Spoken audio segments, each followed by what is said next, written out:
मित्रों, मैं विवेक। और जैसा कि हम लोग जान रहे हैं कि नीट का एग्ज़ाम आने को है और हम लोग कुछ पढ़ाई वढ़ाई कर लेते हैं, तो आज सोच रहे हैं हम लोग बात करें हाइपोथैलेमस पिट्यूटरी ग्लैंड पे। तो पिट्यूटरी ग्लैंड हम लोग जानते हैं कि हम लोगों के सिर में होती है और जिसको हम लोग पीयूष ग्रंथि के नाम से जानते हैं। किसके नाम से? पीयूष ग्रंथि के नाम से जानते हैं। और कहाँ होती है? ब्रेन में एक बोनी कैविटी होती है जिसको हम लोग सेला टर्सिका नाम से जानते हैं। ब्रेन में एक बोनी कैविटी होती है और जिसको हम लोग सेला टर्सिका नाम से जानते हैं, वहाँ पर स्थित होती है। इसमें दो रीजन होते हैं पिट्यूटरी ग्लैंड में। एक आपका होता है एडिनोहाइपोफाइसिस, दूसरा होता है न्यूरोहाइपोफाइसिस। चर्चा शुरू करते हैं। बुक क्या कहती है, हम लोग बुक की ओर देख लेते हैं। The pituitary gland is located, pituitary gland located है इन अ बोनी कैविटी, एक बोनी कैविटी में कॉल्ड सेला टर्सिका, जिसको हम लोग सेला टर्सिका के नाम से जानते हैं।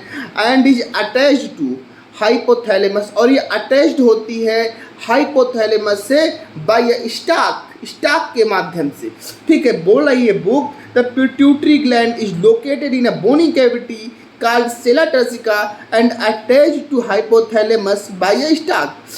It is divided anatomically, ठीक है, ये divided होती है, it is divided anatomically into an adenohypophysis and a neurohypophysis. हमने भी बताया था ये इसके दो पार्ट होते हैं, इसके दो रीजन होते हैं। एक होता है एडिनोहाइपोफाइसिस, दूसरा होता है न्यूरोहाइपोफाइसिस। ठीक, तो ये एनाटॉमिकली जो है ये दो भाग में डिवाइडेड होती है। एक होता है आपका एडिनोहाइपोफाइसिस, दूसरा होता है आपका न्यूरोहाइपोफाइसिस। ठीक है, कह रहा है कि एडिनोहाइपोफाइसिस कंसिस्ट ऑफ टू पोर्शन। जो आपका जो एडिनोहाइपोफाइसिस वाला रीजन होता है वो टू पोर्शन को कंसिस्ट करता है, दो चीज़ों को। कौन कौन सा उसमें हो जाएगा? Pars distalis, pars intermedia. Pars distalis and pars intermedia. The pars distalis region of pituitary gland commonly called anterior pituitary. जो आपका पार्स डिस्टेलिस वाला रीजन होता है उससे हम लोग एंटीरियर पिट्यूटरी के नाम से जानते हैं। हम लोगों ने एंटीरियर पिट्यूटरी और पोस्टीरियर पिट्यूटरी के नाम के बारे में पढ़ रखा है पहले से। ठीक है, एंटीरियर पिट्यूटरी और पोस्टीरियर पिट्यूटरी।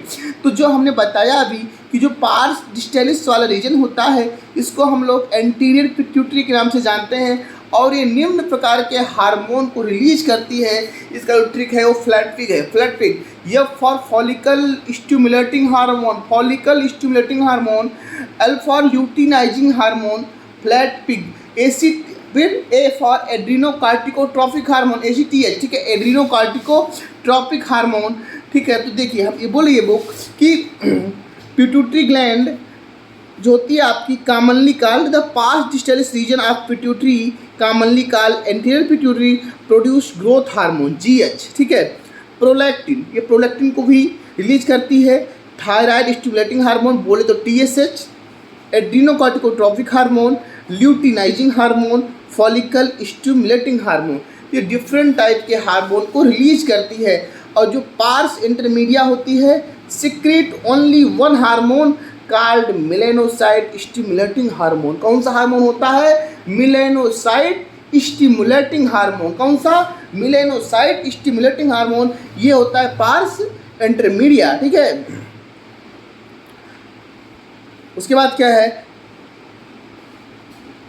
फिर अगला जो रीजन है आपका न्यूरोहाइपोफाइसिस, जिसको हम लोग पार्स नर्वोसा के नाम से भी जानते हैं, also known as posterior pituitary. ठीक है, ये स्टोर करती है एंड रिलीज करती है टू हार्मोन को कॉल्ड ऑक्सीटोसिन एंड बेसोप्रेसिन। ठीक है, ऑक्सीटोसिन और बेसोप्रेसिन को ये रिलीज करती है। देखो यार, मुद्दे की बात दो तीन बातें हमने बताया। क्या बताया? कि जो कहाँ होती है पिट्यूटरी ग्लैंड, मोड़े में होता है, सिर में होता है। दूसरी बात हम क्या बताएं? हमें बताए कि ये जो है कहाँ होता है? सेला टर्सिका नामक बोनी कैविटी होता है, जो कि सेला टर्सिका नामक रीजन होता है, वहाँ पाई जाता है।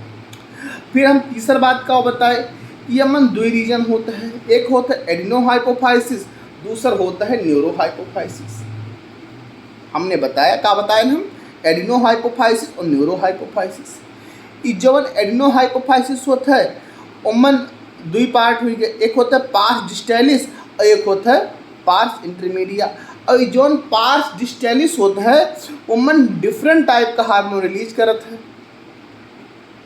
कौन कौन हार्मोन रिलीज करते हैं? फॉलिकल स्टिमुलेटिंग हार्मोन रिलीज करता है, ल्यूटिनाइजिंग हार्मोन रिलीज करता है, एड्रीनोकार्टिकोट्रॉफिक हार्मोन रिलीज करता है, और ओकरे बाद फिर प्रोलैक्टिन रिलीज करता है। तो ये डिफरेंट टाइप का हार्मोन रिलीज करता है। ओकरे बाद जो पार्स इंटरमीडिया होता है ये बेसोप्रोसिन और ऑक्सीटोसिन का रिलीज